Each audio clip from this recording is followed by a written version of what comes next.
Hello, Scott here, and welcome to yet another completely unprofessional unboxing. And I am back again with another wonderful Kickstarter fulfillment.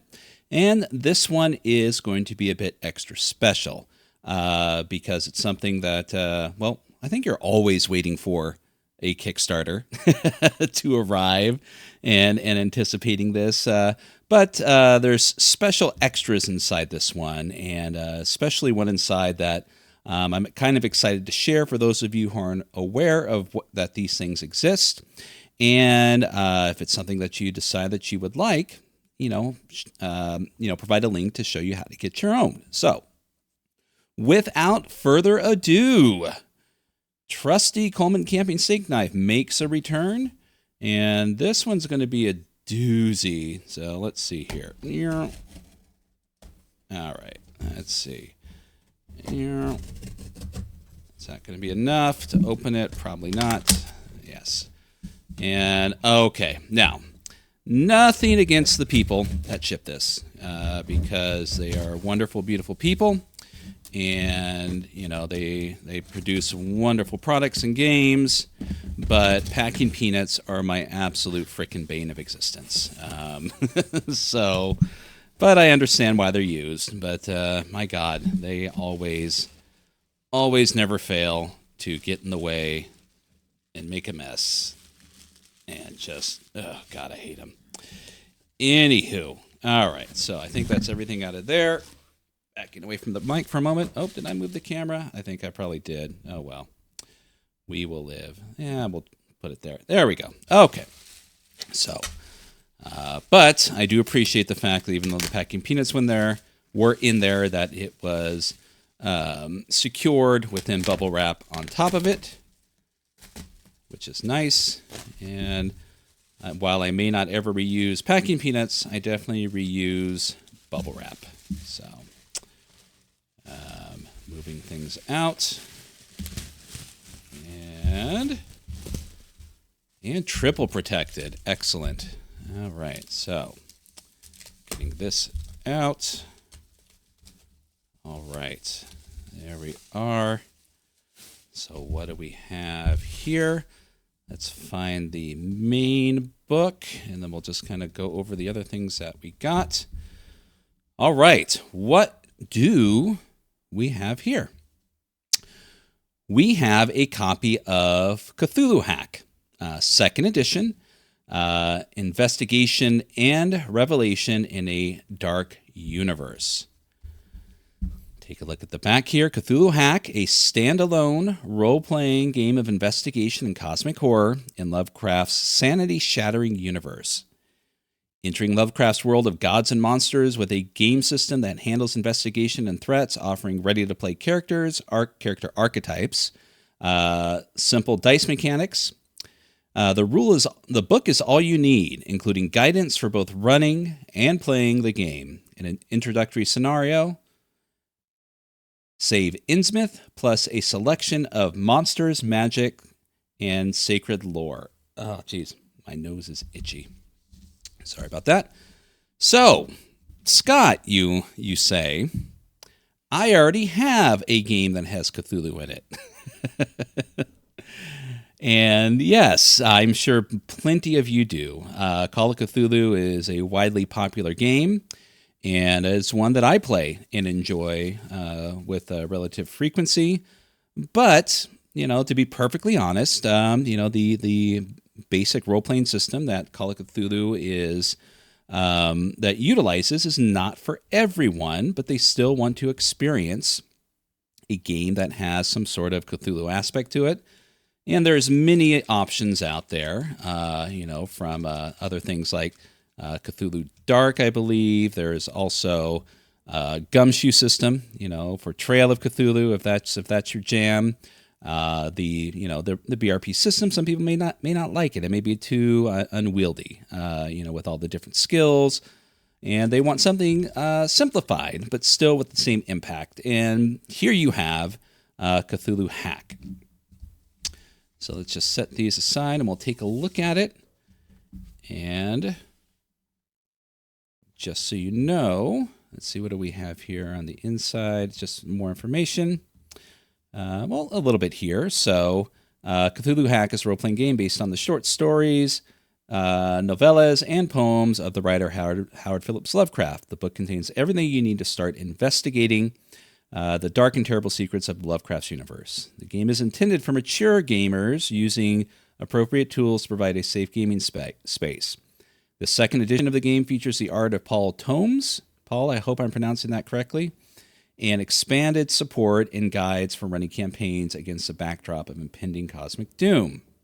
Now, if you are followers of this channel, that name of Paul Tomes may ring a bell, as the author of this book is one Paul Baldowski, the author of other games such as the D-Sanction and the coming Sanction Universe, I think we'll just call it for now.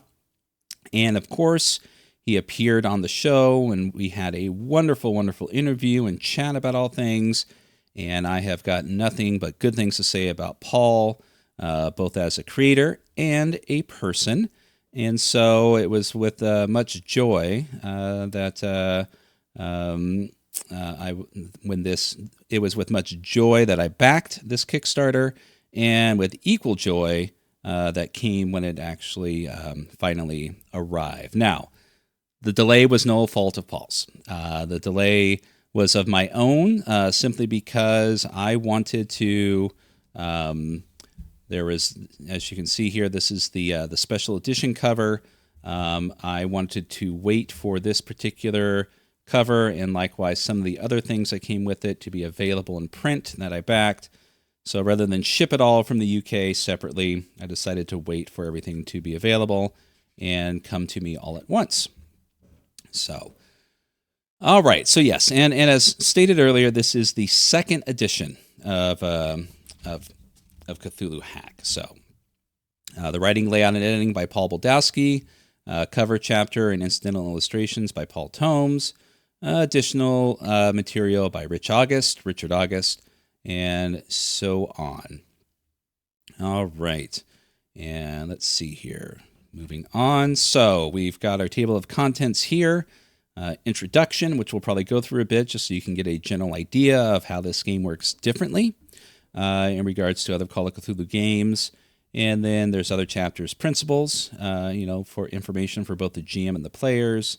And then moving on to characters, threats, creatures, mythos lore within this version, the starting adventure here, save Innsmouth, information on running the campaign, and the end papers.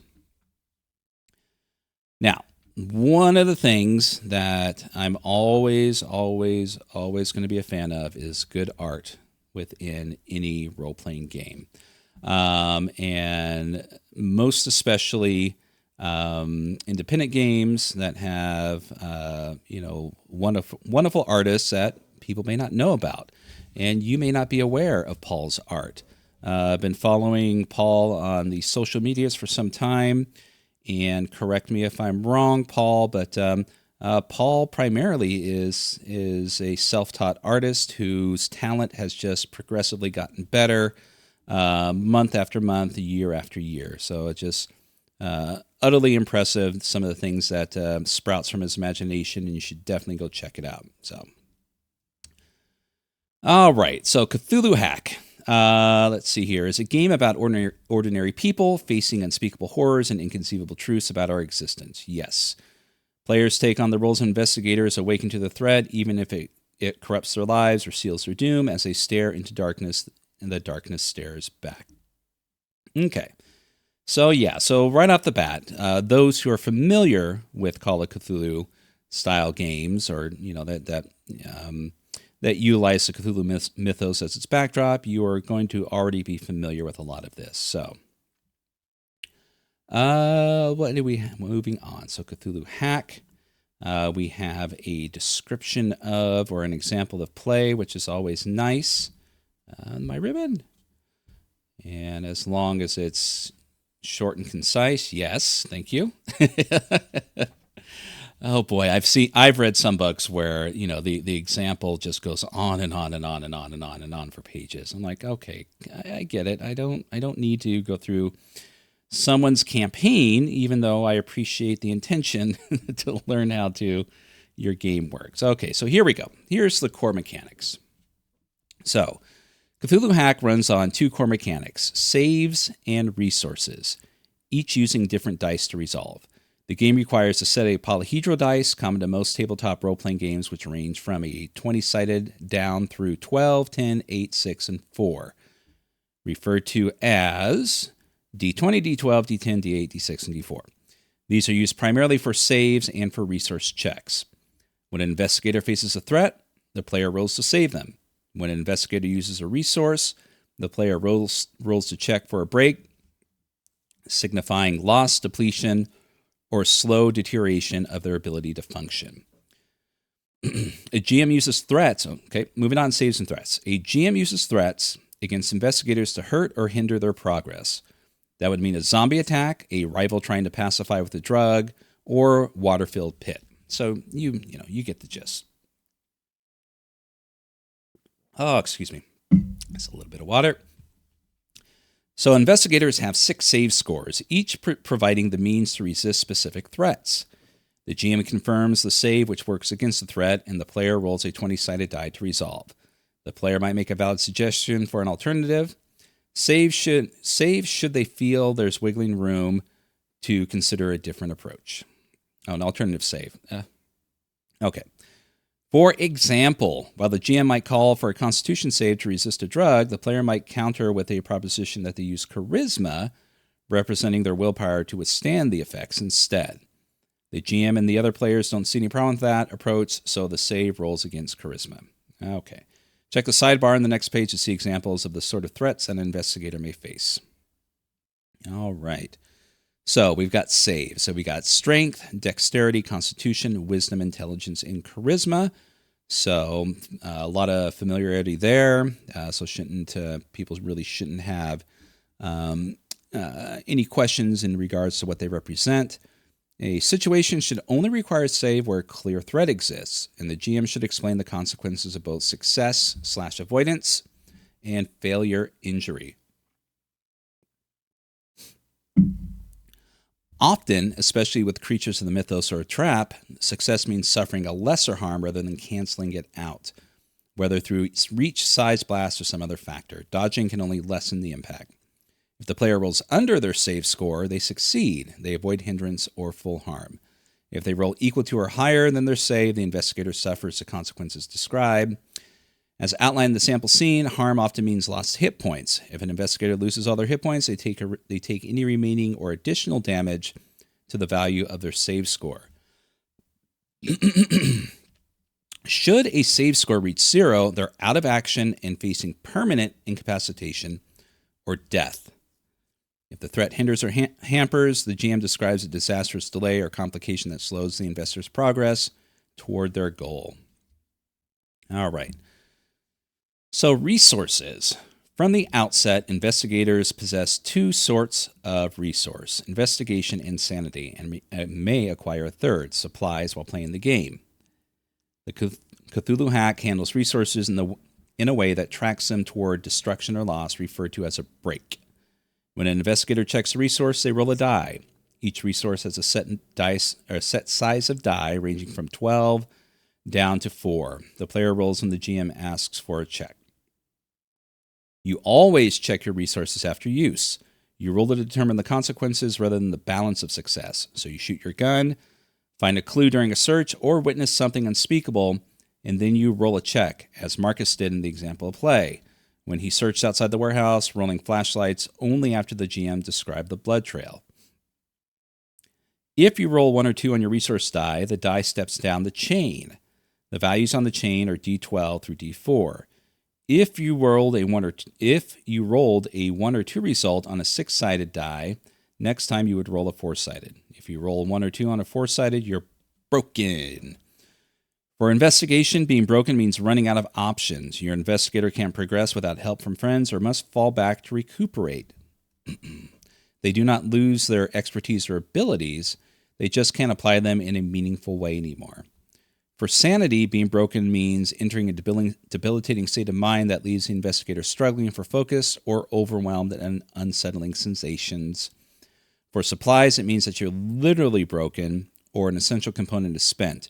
Your gun clicks on empty, your torchlight gutters out as the battery dies, or you chow down on the last hardtack in your emergency rations.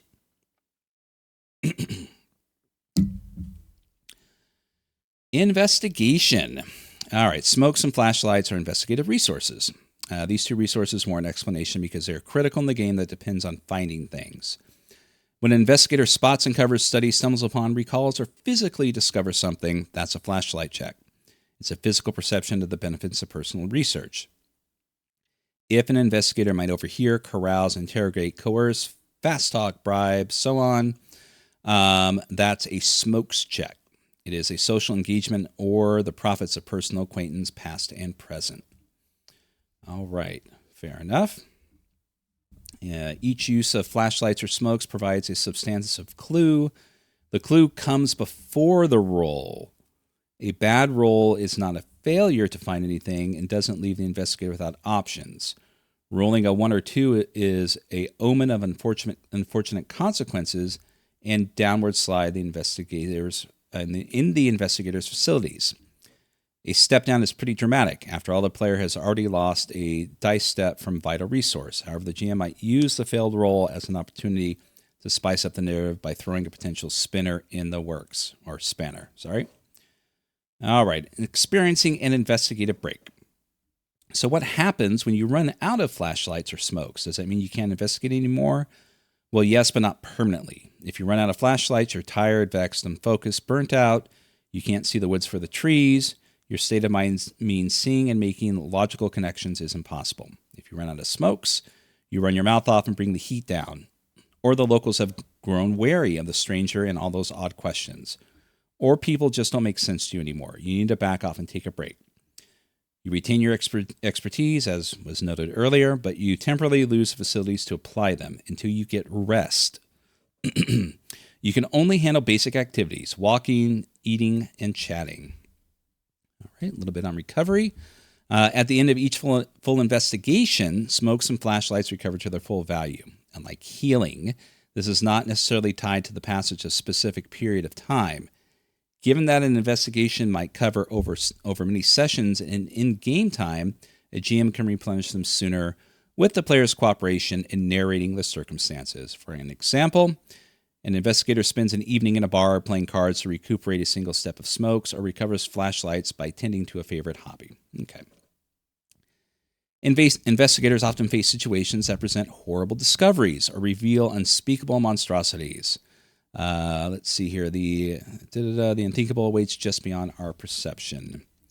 Here we go. Where you roll this sort of check for sanity and fail, the insight briefly deprives your investigator of the reason. Such results suggest seeds of doubt about the world the investigator accepted at face value. This manifests as a temporary change to how you react to people, actions, or their location, but dissipates quite quickly. These are heart-thudding moments when primal instincts kick in. There's no casual gamification of mental illness or the broader impact such experiences have on people and society. Instead, the challenged state of rolling a 1 or 2 represents how the investigator handles intense moments of unsettling realization that strain their grip on everything they believe inviolable. You can find further details about losing and regaining sanity in the threats chapter. Okay. And then supplies. Yeah, supplies, I think, speak for themselves in regards to the supply die. And so advantage and disadvantage. So that's part of the game. GM may decide that a course of action or task has a higher or lower chance of success. Yep. For example, might offer an advantage. There we go. Okay. Sorry, I'm skipping over this, Paul. I'm just trying to get to the meat of it.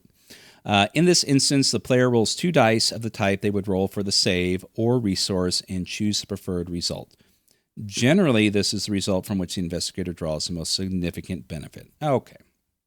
And then conversely, investigator places herself in danger by doing something utterly off the wall or attempts to scale a sheer wall during a tornado.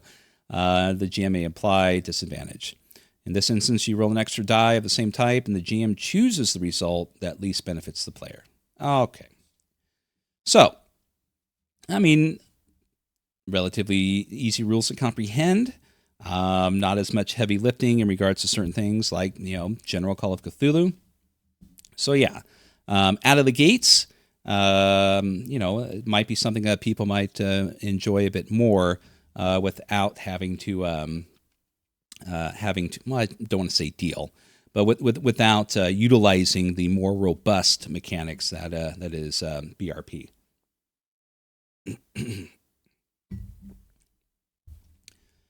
All right, absolutely beautiful. This is fantastic. Okay, so principles. So this is talking about information for the GM regarding threats, opportunities make it real for the players, talking about presence and spirit, and investigation. It's about survival for the world. It's a world of mystery and defeat, uncertainty. And here's a message on safety. Oh my God, I love this. I'm just going to go through, and look at the art. Forget the game. Okay, so characters. Yes, archetype or freeform. Saves. Roll 6 times using the archetype first approach. See the next page. Resource dice. Share 10 steps of dice across all resources. Hit dice and the flashlights and smoke start at D4. Armed and unarmed start with no dice and a value of 1. Each step pushes the value up the chain. Okay. Hit points. Determine hit points by rolling and adding up your hit dice in all steps beneath. So if you have assigned hit die D8, roll D8 plus 1d6 plus 1d4. Okay. Benefits and assets. Select 3 special abilities from the benefits section and 1 skill. Choose from one of those listed under occupations beneath each archetype. Then make any choice highlighted under the assets section. All right, saves. Each character's survival depends on their save scores. These are defined by physical potential in the characteristics. So, player might consider their archetype of preference before throwing the die, or they can allow the die roll to guide them in the archetypes section. All right, so here we go. Here are the archetypes: adventurer, bruiser, performer, philanthropist, ruffian, and scholar. Okay, so you have your what many would consider to be kind of like your default archetypes that exist in all Cthulhu role-playing games. At least I would imagine those that if you're basing this in the 1920s, because as it stands, there really is no reference of a particular era. Sorry, that's my Midwestern side kicking in. Like there is in regular, in Chaosium's Call of Cthulhu.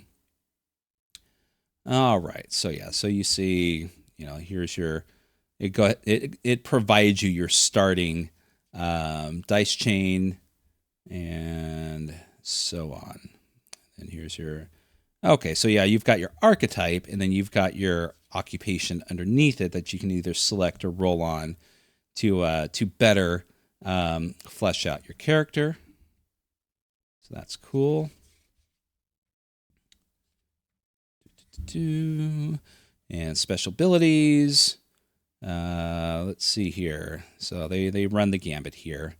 Adrenaline Rush, Grim Determination, Heavy Hitter, House of Cards, Lockpicker, Stagecraft. So you've got your specific abilities that further fleshes out the character. Skills, hit points and dice, wealth and equipment, fortune points. Investigators should be under no illusion about their chances of survival. The odds are against them. Because of the nature of the game, investigators often fail and fall. Struck down by the inherent weakness of humanity versus the mythos. However, the GM can offer the players a pool of fortune tokens to ease their progress, equal to the number of investigators plus 1. This is a shared pool that covers a whole investigation. Anyone can spend a fortune to re-roll a failed save or resource check.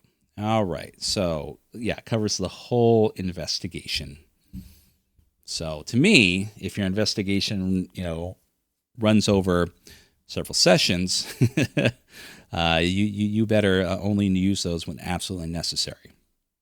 At least that's how I'm reading it. So I could be wrong.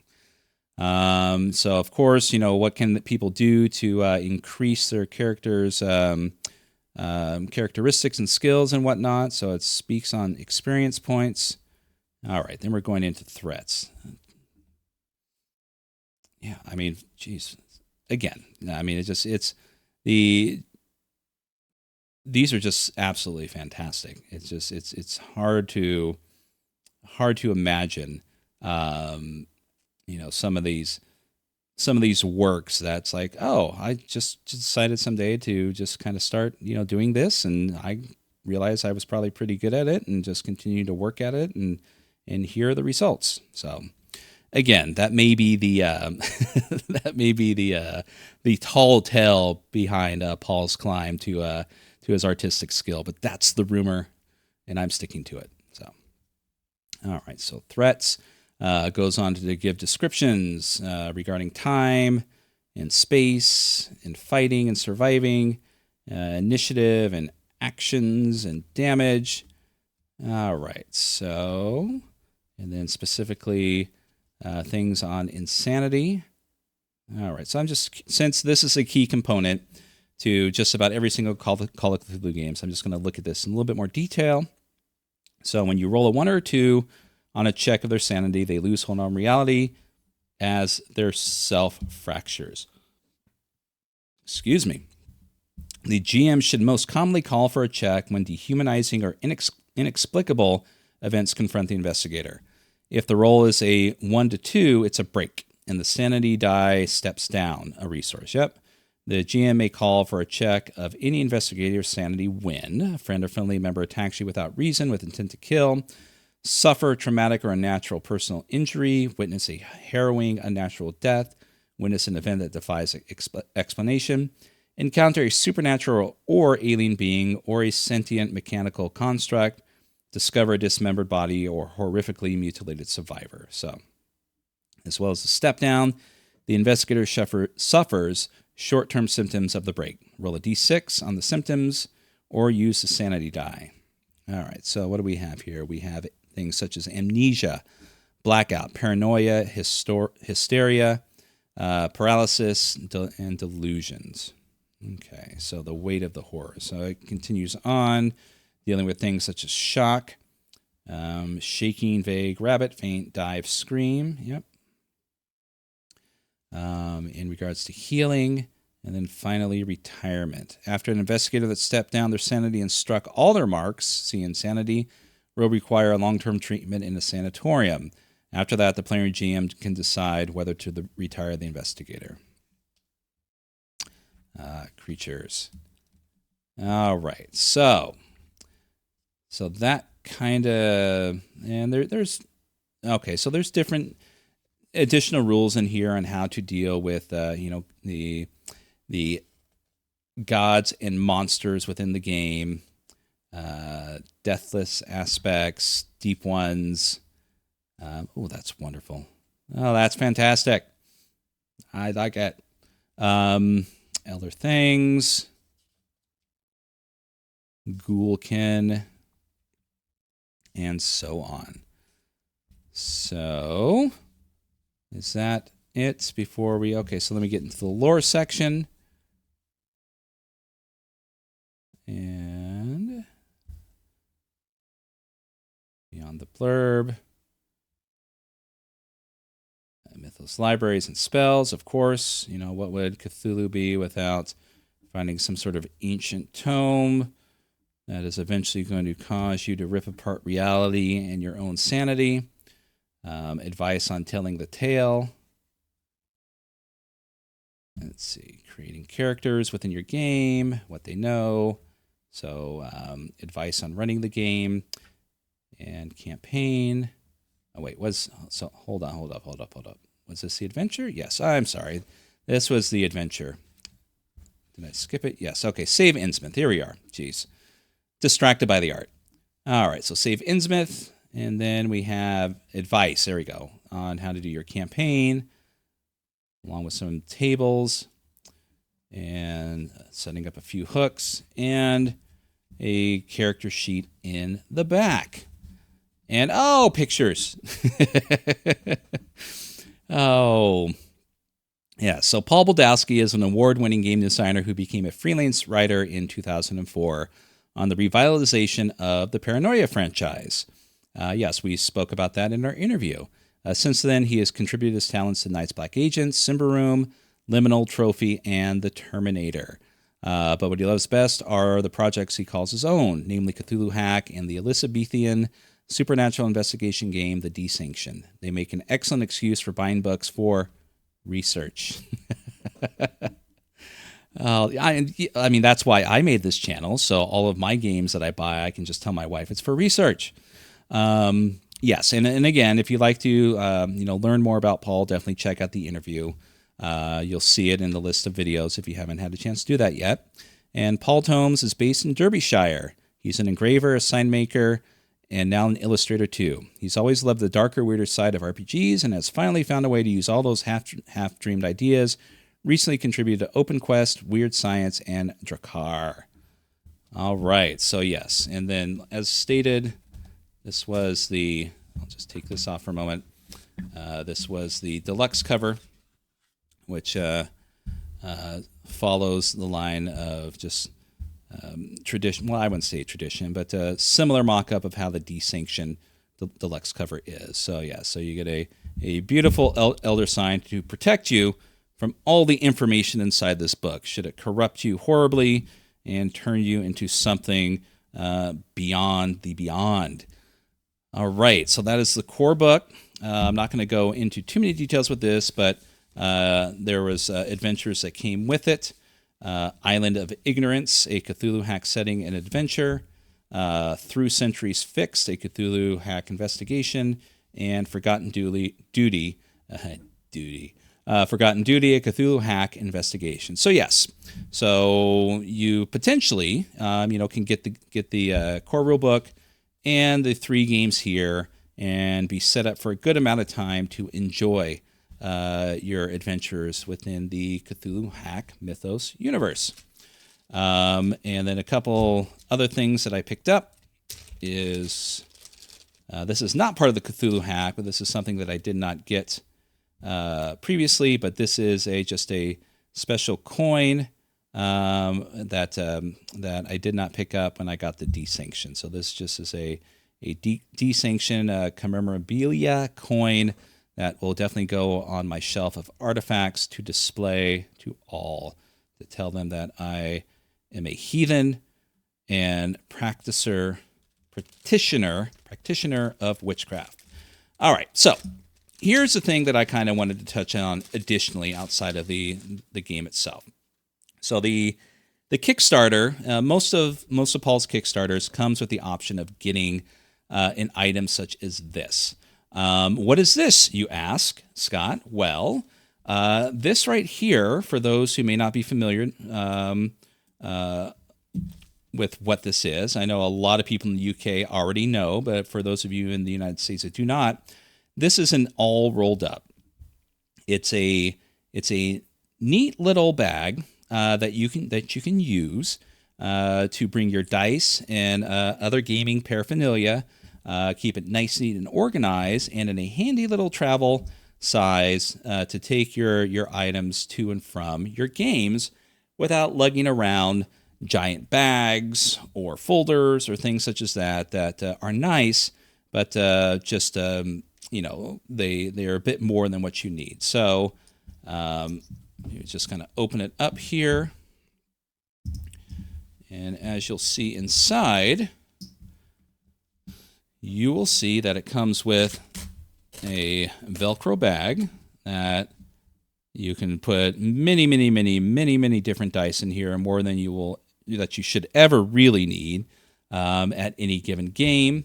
There's a little pocket here that is a perfect size for a little notebook or notepad or index cards or anything else such as that, and little slotted side pockets here that are perfect size for pencils, pens, or larger items. Say you had a dry erase marker for your dry erase board, and once everything is neat and confined in here, you just roll it up and adjust it depending on how much crap you have inside of it, and boom, it is done, and it's there ready to go whenever you want it. And, once you close it up, it's nice and neat and tucked away, and you don't have to worry about stuff falling out. So I discovered these quite a while ago. Unfortunately, they're not really available in the US, but fortunately, you can get them from the All Rolled Up website, and they have quite a variety of styles. This one is obviously has the elder sign on there, so this is the Black Hack version, but these are special editions with the little clasp block. It's usually a cloth tie strap that you can tie it up, I believe, or it's a Velcro thing. I could be wrong on that. I only the ones that I use have the clasp, but a variety of different styles and looks, and a lot of them have artwork from a variety of different games that are on there, and they also have other options on there. I have a little snap tight dice tray, that when you close it, also fits neatly inside here. So definitely, if this is something that you think you would love to have, definitely check out the link in the site and see if you can find one that fits you, your needs, and your personality. I don't go anywhere without my All Rolled Up, and I don't really use any other things to hold my dice. Well, I do have a giant dice bag, but that's pretty much for just miscellaneous dice, or my bad dice, or the giant 8-pound bag of DCC dice that my friends got me one year for my birthday. Yes, so they wouldn't all fit in here. so yeah, definitely check these out. Hit the link, and it's well worth picking up if you can get it shipped out to you. You may find these, for sale secondhand through, maybe eBay if you're lucky, or occasionally you may find them on Noble Knight. But go to their site because just a gigantic variety to choose from. And it definitely won't be secondhand. So there we go. This has been yet another completely unprofessional unboxing with the Cthulhu Hack, 2nd edition by Paul Baldowski and illustrated by Paul Tomes. Again, I hope I get that right. Thank you all for watching. If you like this video, please check out my others. And if you feel so inclined, please go ahead and give a like and subscribe. That'd be awesome. And also, if you get a moment, check out the podcast Titterpigs. Also, a link in the description that I do with my friend Keith from Rolling Boxcars. And definitely subscribe or follow that because there's a lot of wonderful episodes on there and more to come. And with that, everyone, have a wonderful day.